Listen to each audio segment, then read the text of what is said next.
Hey everybody, this is Johnny. I'm here with Jeff Dornik. He's the CEO of Pickaxe and host of the Jeff Dornik Show. Thanks for joining me today, Jeff. How you doing today?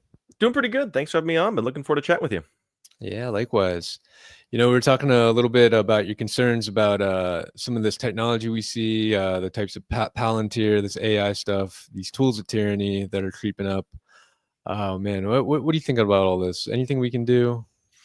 It's we're getting very very close to the edge of that cliff. It's a strange world right now. I feel like everything is coming down to the technology side of things. So you're looking at the pharmaceutical industry, you're looking at big tech, you're looking at our government right now, you're looking at biotech. Everything is centralizing around these multi billionaire big tech oligarchs, really. And I think a lot of it is because they're centralizing the power to a handful of elites that will ultimately make a lot of a lot of the decisions. And in my opinion, I think a lot of these big tech companies are going to be more powerful on our day-to-day lives than even the federal government. And that's the major concern that I have with this massive data collection implementation that we're seeing across the board, coupling that with artificial intelligence to where the AI is actually in the process of learning everything there is to know about us. They're going to know us and our children and our family better than we know ourselves, and that to me is really terrifying, that we're allowing this to happen at such a mass scale and with very little pushback. Really, like there's some people that are definitely talking about this, but there's very little pushback. There's very little legislative pushback. In the big beautiful bill, they tried to basically deregulate the entire AI industry for a decade, which is absolutely bonkers. And then there was outrage from some loud vocal activists, and they pulled it out of the bill. And then what does Trump do? A couple weeks later, he pushes an executive order that basically does the exact same thing. Trying to eliminate as many regulations as possible, fast track as much as you can. And it's all under the guise of, well, we have to have AI, dominance around the world. We can't let China win. Okay, so now we're dealing with like mutual destruction. Like, is this really the path that we want to go? And this is being implemented everywhere. It's being implemented in HHS, within our intelligence agencies, within the military, within education, in private business. There's so many arenas that are all adopting this.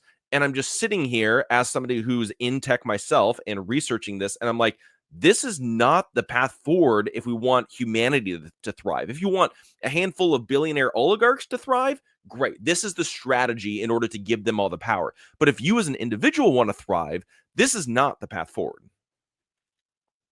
Yeah, it's real scary the way that this can be used, right? You talk about the power of it, and yeah, it goes against the Fourth Amendment, I think, pretty easily in a lot of cases. A legal search and seizure, people having access to so much data, right? This is how the AI works. Is it's just really clever at putting together these connections, and yeah, you're absolutely right. The very idea that you want to deregulate it for 10 years and take away states' rights. This is we want to stay sovereign. We want to stay independent in our localities. And the idea that you're gonna say 10 years down the road, everything that's under the umbrella of AI is gonna be not only deregulated, but it pretty much was phrased as like no laws, no regulations against any of that. Am I right?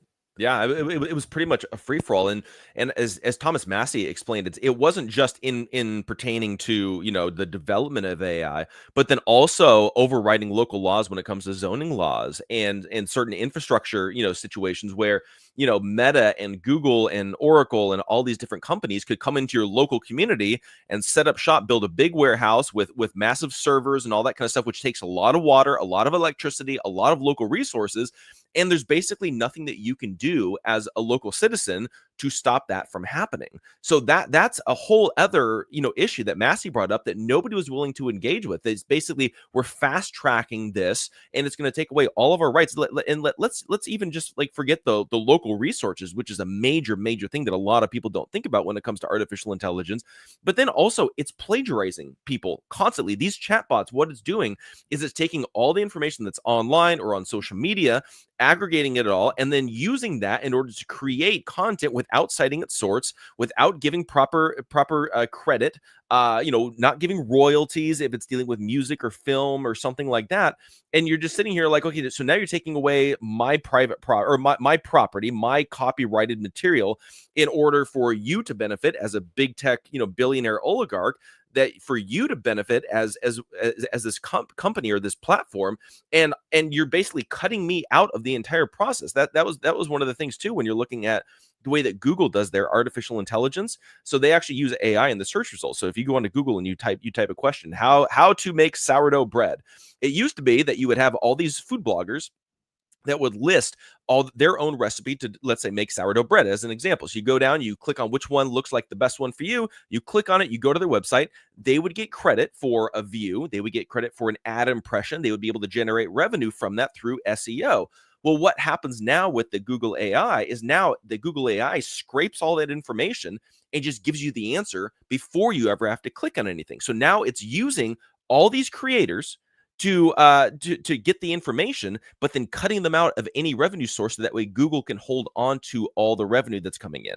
That's a major problem. And so when we're looking at it, it's going to be doing this in every arena, in every avenue, in every business, in every industry. It's just starting with the bloggers and the writers and the podcasters and people that have relied on SEO, but this is going to be implemented anywhere and everywhere. And it's absolutely terrifying, because it's cutting out humanity, and the entire purpose of being human is really the end game of this. It's really wild, and everything falls under the umbrella of AI, doesn't it? You can use this for weapons. You can use this for, what concerns me maybe the most is this kind of genetic editing. Recently this mRNA technology, there's some good news yesterday. Secretary Kennedy canceled 22 mRNA projects related to vaccines worth $500 million that were all about, respiratory viruses. But they can keep on going now. That doesn't preclude their own private funding for these, and then other mRNA projects that work other ways. I think that anything that you could imagine that's physically possible, that would have been considered, science fiction 10 years ago, or still science fiction today, is going to become a lot more possible over the next 10 years. If we have the right data set, they're going to be able to figure out how to do a lot of these things. And, so this mRNA tech, this stuff's scary. They're turning us all into a big experiment. They're turning our kids into guinea pigs. And it's the same thing with the food we eat. These GMOs, there's not so many GMO food products out there, but these could explode with this sort of technology. Them just trying out a whole bunch of nonsense and seeing what works. And we've seen, that things don't go as planned, right? This is like the human story going back to antiquity, right? Things blow up in our faces constantly, and they're really just putting us on the tick. I think if anything, we should be taking it slow. And a lot of AI experts going back for a long time have been, talking about all the different risks. There's a lot of risks that a lot of people don't even think about, including Elon Musk, which surprises me. He seems to be going full steam ahead with this. Yet, you look back, he's put out so many warnings about AI, which, I share his concerns. So. Yeah, well, it was interesting, because I think it was maybe a week or two ago, he basically said that, I used to be one of these people that was hesitant. Now it's full steam ahead. Like, so he himself is admitting that. But it's really interesting, and I always cite this in conversations, because a lot of people haven't seen this interview. But Benjamin Netanyahu interviewed Elon Musk a couple of years ago and was asking about artificial intelligence. Where's this going? What's the future? All of that, and he asked him, okay, so what's the end game of AI? Like, what's ultimately going to happen? In basically within the next decade, according to Elon, the end game is, it's going to be one of two scenarios. Either we're going to have Terminator, which is the robots take over the planet, which basically Elon is facilitating. When you think about it, he's developing AI at a rapid pace. XAI now actually owns X, so X is the data pool that's being funneled into AI in order to develop the artificial intelligence. And then Tesla is building the Optimus robots, which he said that they're going to have at least 1 billion probably within the next handful of years on the planet. It's going to make him the most powerful, wealthiest guy, like by far, blow everybody else out of the water when it comes to how much money they're going to be making off of this kind of stuff. But basically, he's also facilitating it, because basically they're going to be able to do and replace human jobs, human work, all that kind of stuff. So you're either going to have Terminator, where the robots take over all of us and dominate us, or we're going to be at war with the robots, or as he described, you're going to have heaven on earth. And Netanyahu goes, well, what does heaven on earth look like? Like, what lay that landscape out for us. And he basically described the movie Wall-E, that Pixar put out several years ago, which is basically we become all-consuming blobs of flesh. We don't have to work because the robots and AI will do everything. Our brain will be connected to the internet, so we can just think about something. We can, mentally travel. We can watch a movie in our own mind. We get instant access to all information that we want. And then also he said, well, because we're not going to have to work because the robots and AI are going to replace all human jobs on the planet, that basically we just think about something and we get access to it. We'll have universal basic income. We no longer have to work, struggle, do anything we want to eat, we want to do, whatever we want to do, we'll have access to. And I'm just sitting here thinking, I'm like, that does not sound like heaven. That sounds like hell. You're taking away everything of what it means to be a human, the ability to grow, the ability to learn, the ability to struggle, to learn from your mistakes. They're taking all of that away. And and by basically just eliminating all that struggle, you're basically going to have a bunch. That movie Idiocracy that came out several years ago with Luke Wilson and all of those guys. That's basically what we're going to be dealing with. We're going to be dealing with a bunch of people that have access to information just by thinking about it, but they're going to be really stupid because they don't know how to critically think.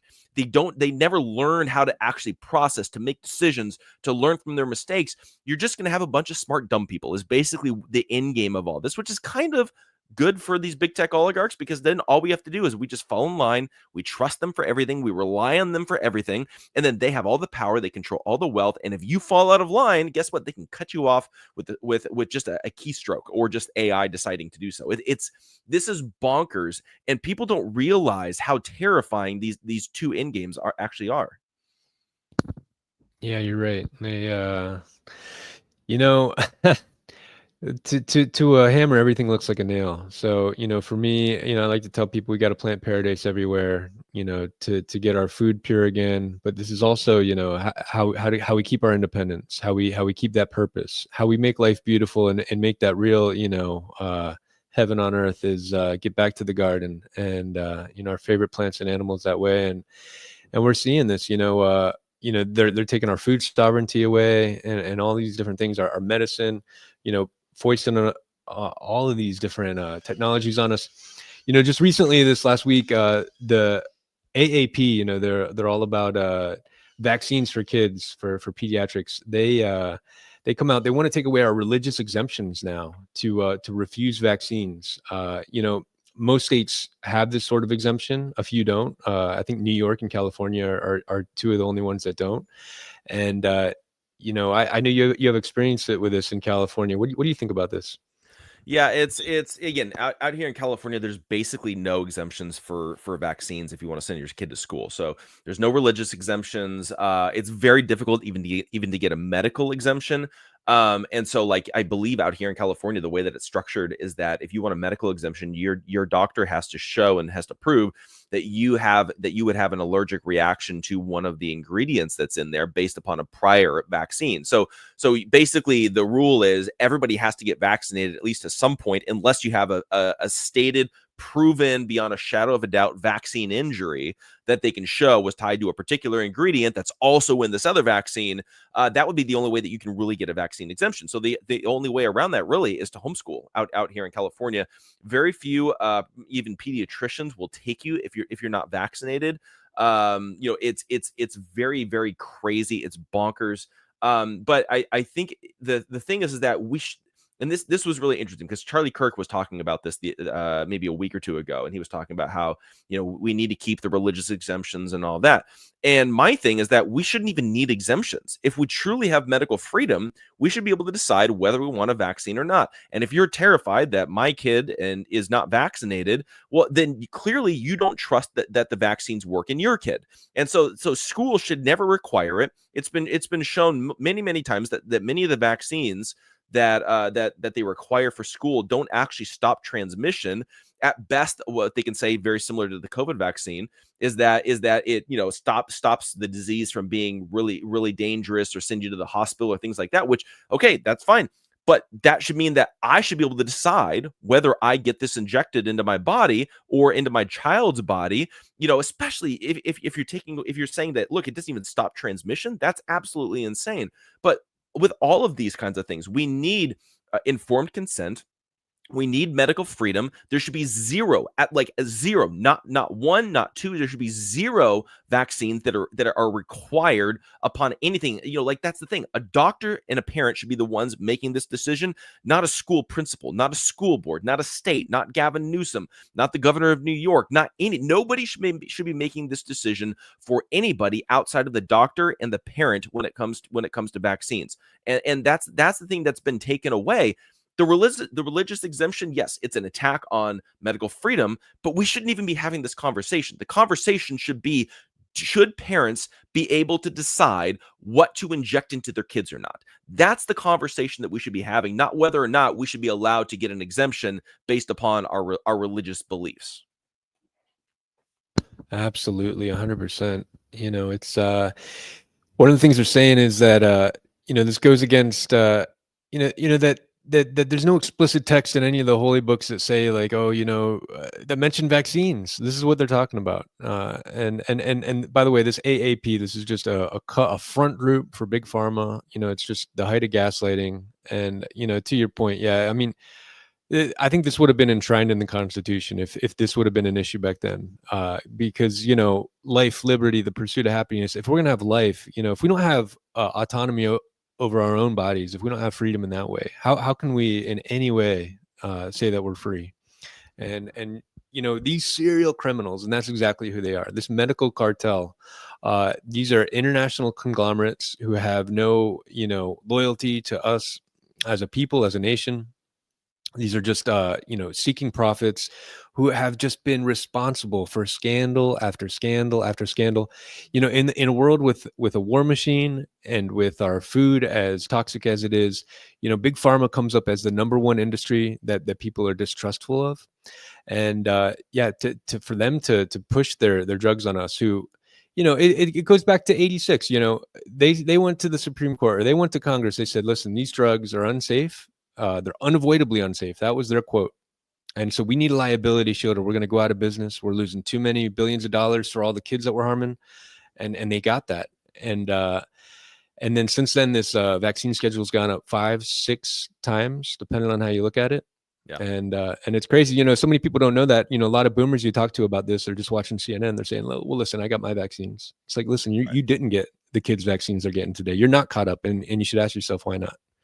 Yeah, no, it's a really good point, and the thing with all of this, especially when it comes to vaccines, is that again, it's morphed over the years. Vaccines today are different than they were prior, and all that kind of stuff. But anything that needs in basically immunity from prosecution, we should not be injecting into our body. And this is one of those things where I think that we've allowed a lot of these companies to actually work in the shadows, and that this applies to big pharma, it applies to big food, it applies to all these different companies and industries. Really, is that we allow some of these companies to hide information. Especially, to me, that should be completely illegal for anything that is going inside of our bodies. Every single restaurant should be required to include the entire ingredient list of anything that you're ingesting. Every pharmaceutical company should be required to list all the ingredients of every single thing that's used in or derivative of in a vaccine. There's actually several different industries where they're not required to actually do that. And so for example, there's a company called Appeal that's kind of gone crazy wild. Everybody's starting to realize this, where they're actually using a coating that's going on to fruits and vegetables and things like that goes around the outside, and it actually just got approved as organic, so it can actually go on organic fruits and vegetables and produce and all that, and it basically makes it last longer. Right now, again, is it taking away the nutritional value? Maybe it looks nice, but is it still healthy?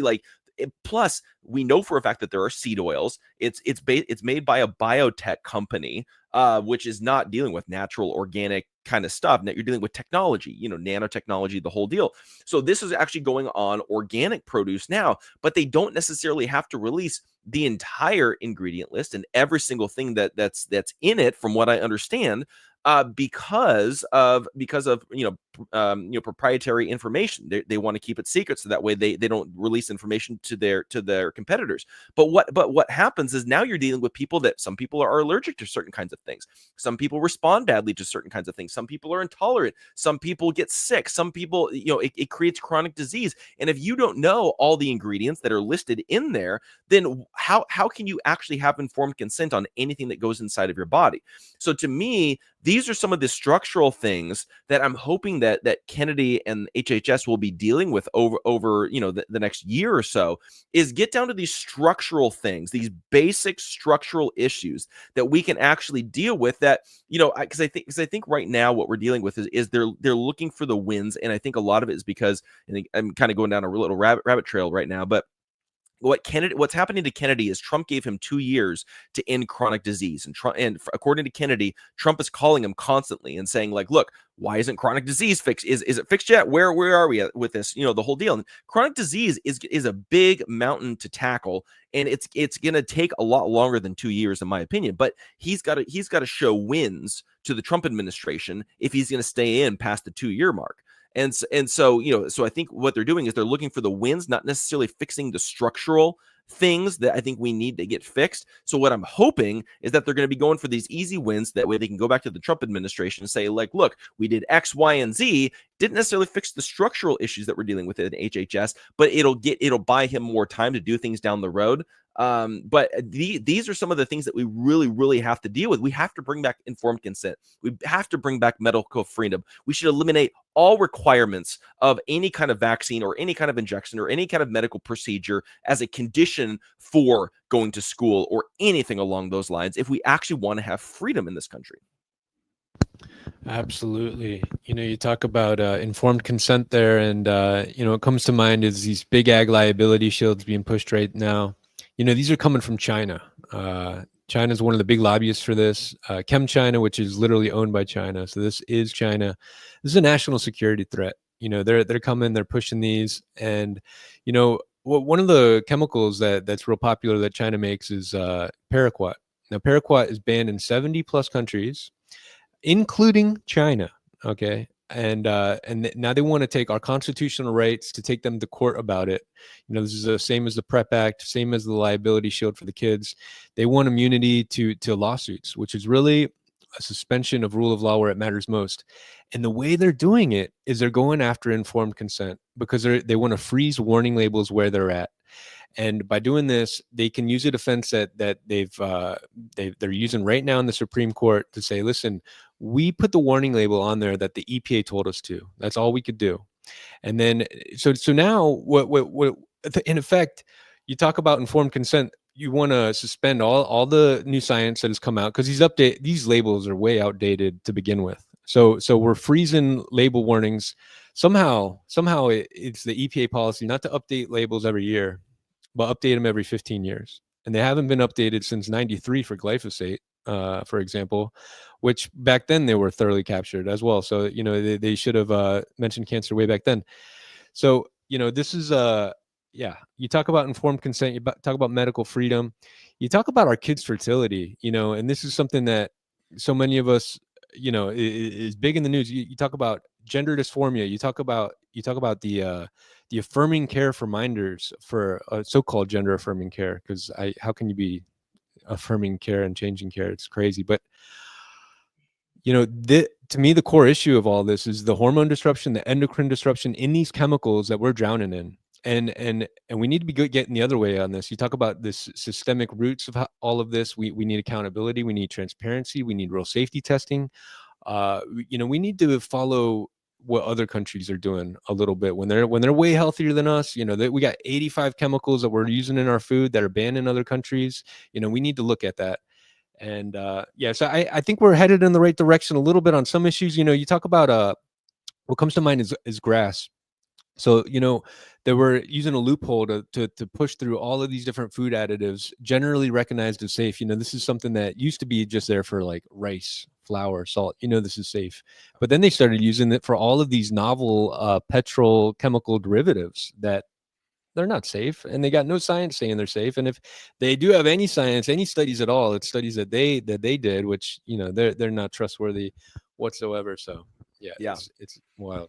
Well, I'm thinking about it. There's a great book that I highly recommend to everybody. It's by a lady named Leah Segedy. She's a friend of mine, but she's got a book called Green Enough that I highly recommend that everybody read, because basically what she does is she did this way before Kennedy and Maha and all that kind of stuff. But what she would do, and she actually hires people that deal with like testing and seeing what's actually in all of these products and all that, and she goes through your entire household. And she lays out, here's where these endocrine disruptors are. Here's where these toxic chemicals are. Here's where you're being exposed to this, this, this, and this. And then she doesn't just paint a deadly picture about how horrific your household is, but then she gives you options for how to replace things. And she lists them as these are the best products. These are okay, and these are the worst. So that way you can make a decision on, can I take a step in the right direction? So I highly recommend. It's called Green Enough by Leah Segedy. I can't recommend that enough. But I think when we're coming back to what you're talking about when it comes to the pesticides, I think this is a really important point. Is that number one, they have the warning labels that are on like Roundup and these different pesticides and chemicals that they put on the food. Who sees that warning label? Farmers that buy it. You and I that are buying the produce that's soaked in glyphosate, we don't see the warning label saying, that this product is soaked in glyphosate, which can cause all these different kinds of horrific diseases and cancers and chronic disease and all that kind of stuff.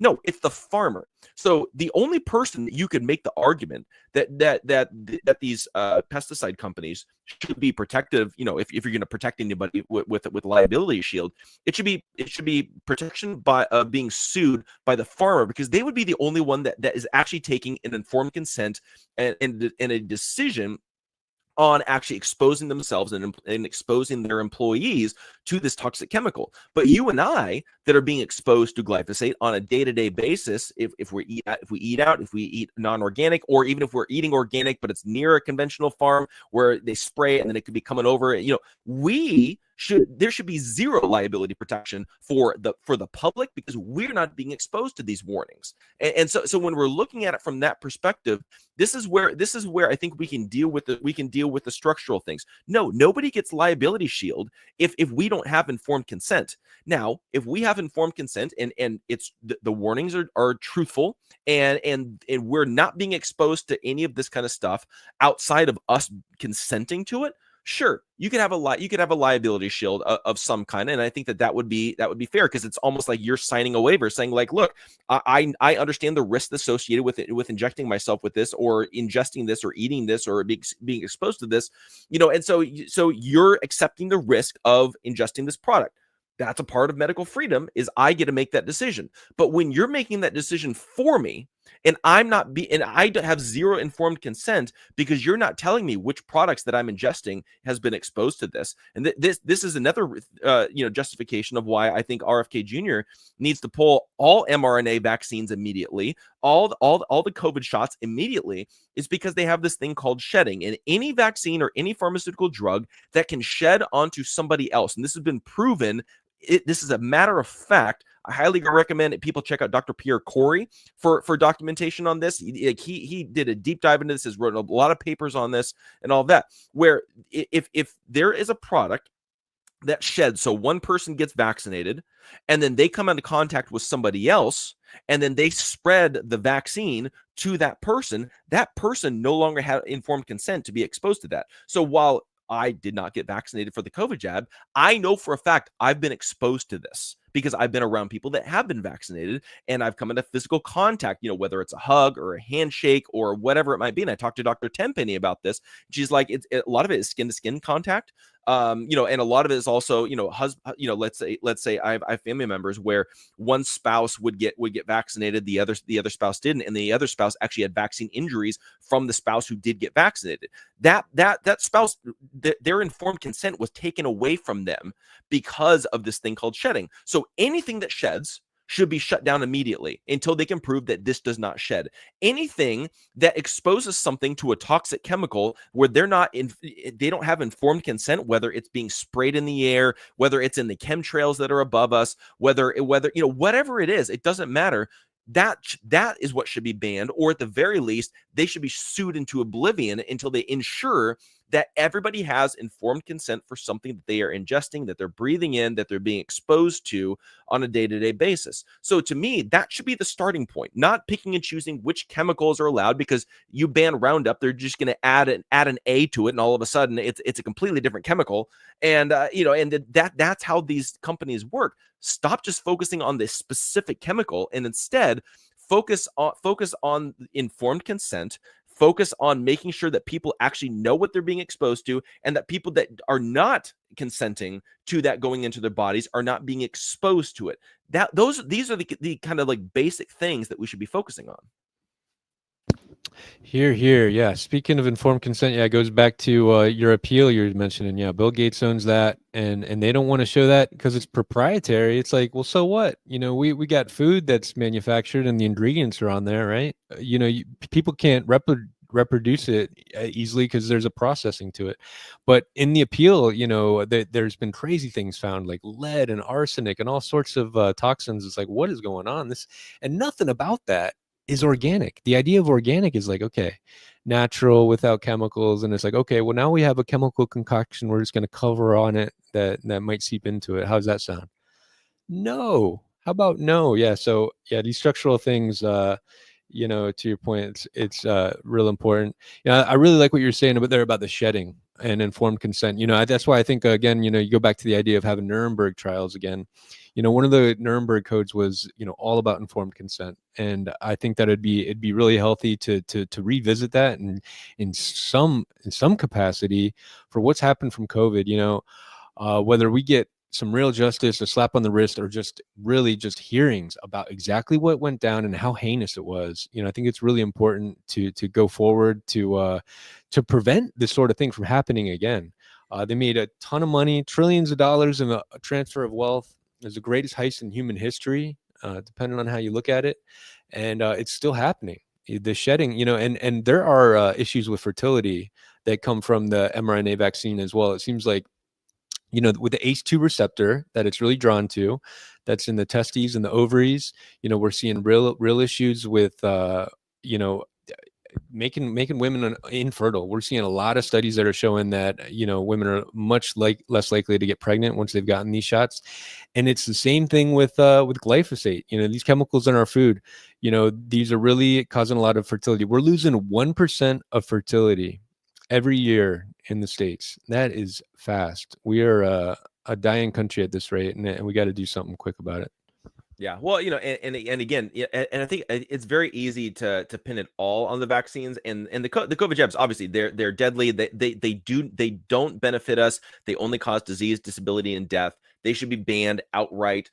Even for the very fact that nobody has informed consent, because they lied. They covered up the actual studies and what was actually in there. The FDA approval letter was a big fraud. You can actually look at the studies that they cited in the FDA approval letter of Comirnaty, and they literally said that we kept track of how many people died over the course of the study, but we're not including it in the study because it's not pertinent to what we were studying at the point. So you're like, so you knew that people died, but you're not going to tell us how many. You're not going to tell us any of that information, and that's what you're justifying the FDA approval of Comirnaty. Like, that is absolutely absurd.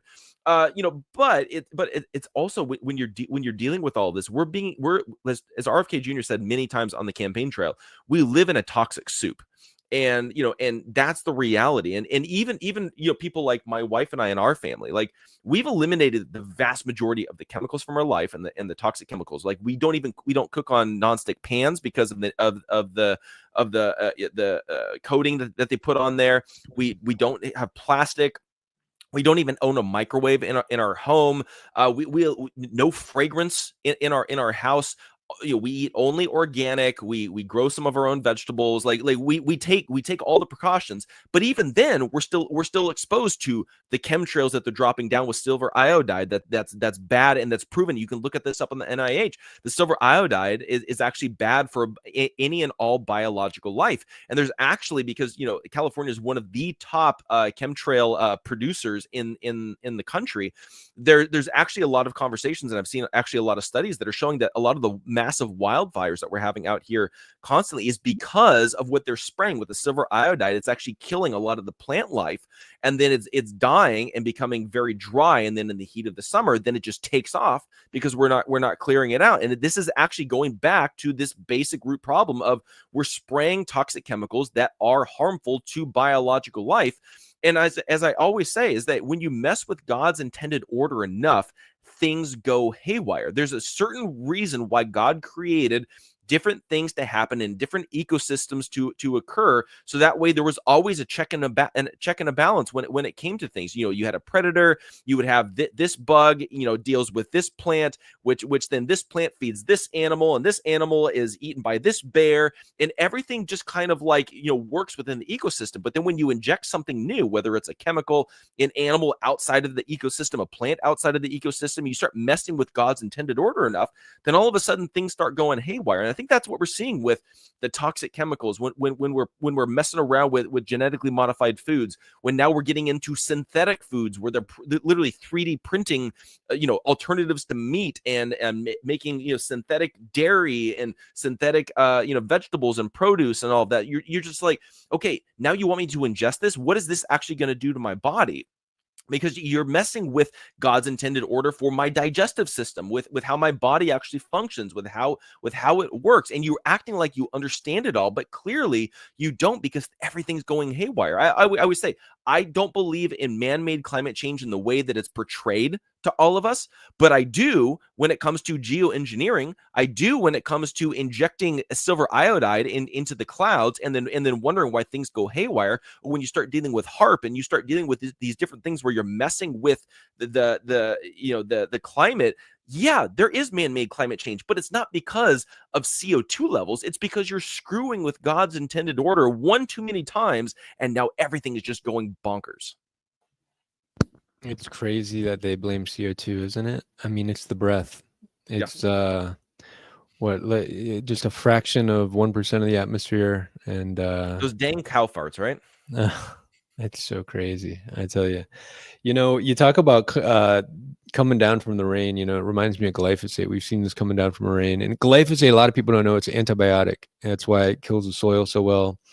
Kills the fungus, kills everything green, kills the insects, kills 93% of endangered species, but we're spraying it on our food at harvest before we eat it. This is something crazy that we're doing that only our country does to dry the food out, to make it a little easier to harvest. We're spraying toxic desiccants like glyphosate and dicamba on them. You talk about coming down in the rain, though. Glyphosate is coming down in the rain. We're using so much of it. And I think less than 1% of 1%, when they use it as a weed killer, is really even hitting its intended target. So they're just, spraying it from planes and just drowning the soil in it. And yeah, we're just way overdoing this stuff. We can back up a lot on it. I like, you talk about these structural ideas of, how to manage these things. Europe works on something called the precautionary principle. So when you have a novel chemical, you want to go slow with it. You want to be careful. And this is something that seems like we're throwing out the window. Europe already, they use less than a tenth of the glyphosate we do. And they're trying to use half as much, right? It's like, okay, you want to use it a little. There are times when it's super, super helpful. It's very entrenched in our system, so you can't quit using it overnight. But to use a little less, and especially when it's creating all this exposure, I think that's real important. And you talk about getting away from the divine design, and what's provided for us. This is why I think that this whole idea that this cover organization for big pharma, the AAP, coming after religious exemptions. I agree. We should have exemptions, religious or not. But anybody who has faith in a creator, you have faith that things are provided for us. We don't need mad scientists in a lab, paid by serial criminals to give us our food and medicine, especially with the history they have. So yeah, it's just we can do a whole lot better, can't we? Yeah. Well, and again, this is the problem that we're dealing with, is that these same companies are creating the problems, and they're coming out with the solutions, and that's the big problem that we're dealing with gain of function research. And it's also one of the reasons why the COVID vaccines came out of the Department of Defense, is because they were developing both the disease and the quote unquote cure simultaneously. I talked to, I think it's Dr. Harvey Risch a couple of years ago, where he was explaining that he's like, the reason why everything went haywire, though, is because you had the COVID-19 gets out before they had actually developed the vaccine, the again, quote unquote, vaccine fully. And so then they had to rush something out there super super quick, and it was actually very harmful, not good. But he's like, anytime they're developing a bioweapon, which is what they were doing out there in the Wuhan lab, they're developing a bioweapon, they have to simultaneously be developing the antidote to it. And so what they ended up doing is they got caught with their pants down, because they've been developing the bioweapon without actually developing the antidote to it. And then that's how we got all of this. Again, if you trust him, some people think it's more sinister. I kind of lean towards the more sinister side of things. But it was an interesting point, because we do know for a fact that the COVID jabs came out of the DoD. Why did it come out of the Department of Defense? It didn't come out of HHS. Didn't come out of the NIH. It came out of the Department of Defense. And we're dealing with this, where we're dealing with our government, we're dealing with these big corporations. They are creating the problems and then coming out with the antidotes to quote unquote fix the problems, as opposed to just saying, stay out of this, stay out of this mess, get out of the way, and just let us make our own minds, let us make our own decisions. Stop screwing with things one too many times, and then you wonder why all of a sudden people no longer trust you anymore, is because we see that the same people that are making glyphosate, I think Bayer at one point, or currently, they own, they bought Monsanto, and so they're creating all these chronic diseases and pain and all that kind of stuff through glyphosate. And then they also sell pain reliever medicine. It's like, okay, so they're coming out with the same medicine to fix the chronic pain that you have, that they gave you to begin with. How absurd is that? Well, Jeff, it's worse than that. They're selling these, 10,000 plus a treatment chemotherapy sessions, and they're causing the non-Hodgkin's lymphoma. So yeah, it's big business. A lot of people, they say, why would Bayer buy Monsanto? Monsanto was already in all these trouble. They already had all these lawsuits going. Why would they buy them? Because now they're on the hook for, gosh, I think 15 billion and counting.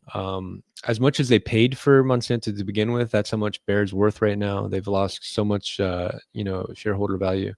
But I think that the reason they did it was to cement this dialectic that they're causing the harm, and then they're profiting big time off of these so-called cures of chemotherapy, which is Yeah. dubious. Well, Dubious. another big scam that I think more and more people are becoming aware about is the sunscreen scam. Because it's like they've gotten everybody terrified of the sun, but in reality, they're like, you're gonna get skin cancer from the sun, and it's like, okay, maybe if you're in extreme levels where you're outside in the sun all day long and you're burnt to a crisp and whatever, like, maybe.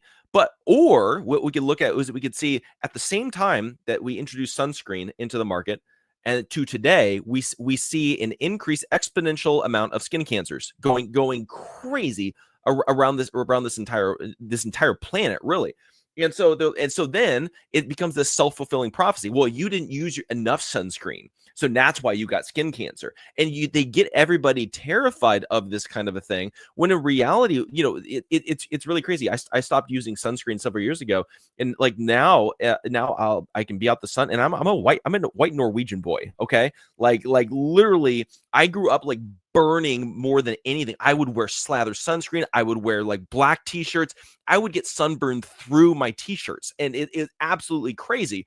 And then now I can go out, no sunscreen. I'll go out to the pool with my son. We'll be out there for hours in the afternoon, in the hottest part of the day. I'm not getting burned to a crisp. I might get a little red, and then guess what? It goes to a tan within like 24 to 48 hours. I don't get burned the way that I used to. Well, guess what? The sunscreen from there's a lot of documentation. Dr. Naomi Wolf actually talked about this over at Daily Clout a couple weeks ago. where sunscreen is actually priming your skin to get more sunburned.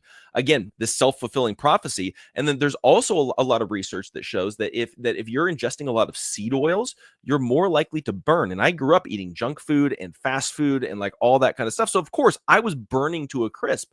But we've cut out pretty much all seed oils, except if we do go out to eat and we just can't avoid it. But even then, we try to avoid it as much as we possibly can. Like, I'm not getting burned. I'm not getting sunburned. I'm not having the same results that I used to have being out in the sun, just because guess what? I'm not using sunscreen anymore. I'm not ingesting seed oils. And then all of a sudden I can be out hanging out with my son without slathering up with sunscreen all day. Like, that's another big major scam. But again, it's one of those things where, you actually go look at the documentation. You can see, it's a matter of fact, they introduce sunscreen, and then all of a sudden skin cancer goes up. There's a higher rate of skin cancer today than before sunscreen was actually introduced. So clearly something's a little bit off there, I would say. Yeah, and I think people are spending way less time outside, right? People are, on their Terrified of the screens sun. more, Absolutely right? terrified of the sun. And people are in their cars. They're not nearly in the sun as much as they used to be, and we're getting way more skin cancer from the sun allegedly. So yeah, just wild. Well, Jeff, thanks so much for coming on today. People can find you at pickaxe.com. You got a great social media platform going there, free from the censorship from the tyranny. Yeah, it's just man, we gotta stay on guard, stay vigilant against these tools of tyranny we're up against. They're using these liability shields to come against us and our food and our medicine. They're really opening up the door to biowarfare this way. Any closing thoughts, Jeff? No, I mean, honestly, I think that the big thing to really think about is just, okay, what am I putting in my body? What am I exposing myself to? And then, I think we need to figure out how we band together to actually bring back informed consent. And I think a lot of people have put a lot of hope in the federal government and the Trump administration and RFK Jr. and HHS and all that kind of stuff to fix all the problems. But to me, that's just a starting point. I think the really most effective way that we can actually do things is locally. Start with your city. If you, like we're talking about glyphosate and pesticides and all that kind of stuff, start with your city. Your city could stop the city from spraying Roundup. Your local city could actually have introduce an ordinance that would ban any kind of pesticide that could be exposed to another farm. From being used. There could be all different kinds of things that we could actually do on a very local level in order to actually accomplish a lot of these things. We look at the state of Tennessee banning chemtrails. I think Florida is trying to do it too. There's some issues dealing with how the federal government contracts, chemtrail, companies and all that kind of stuff. But there's definitely things that we can do on the local level, and we can be a lot more effective at it. And that if we start getting wins on the local level, then the federal government will begin to hear, and our representatives and our legislators will see, okay, well, there's actually a groundswell support for this. Maybe we need to start doing legislation on this issue. I think we expect RFK Jr. to rule by edict. We expect Donald Trump to rule as if he's king of the country. But in reality, what we need to be doing is we need legislation to fix these things, not just RFK Jr. with a stroke of a pen saying, "Oh, we're going to ban this," because then the next guy could come in and undo this. Focus on the legislation. Start small, start local, build your way up. But what we need legislation, not just ruling by edict. Here. Well said, brother. It reminds me, I had Kim Conte, Non-Toxic Neighborhoods, on recently. She's really great about helping people transition their local uh, parks and schools from using pesticides that are toxic where the kids are playing to using ones that are safe for us. And you know yeah, another call to action, join us, keep calling the congressman about this issue of these liability shields. We can't let China have indemnity when it comes to where we're being harmed most.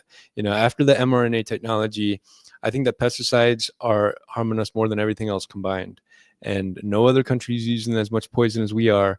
And the answer to that is not letting these big serial criminals have an immunity from our court system. It's just crazy. So yeah, join us. Call the Senate right now, and all of Congress. Great to get in their ear about this, and yeah, tell them we want to stay a free people.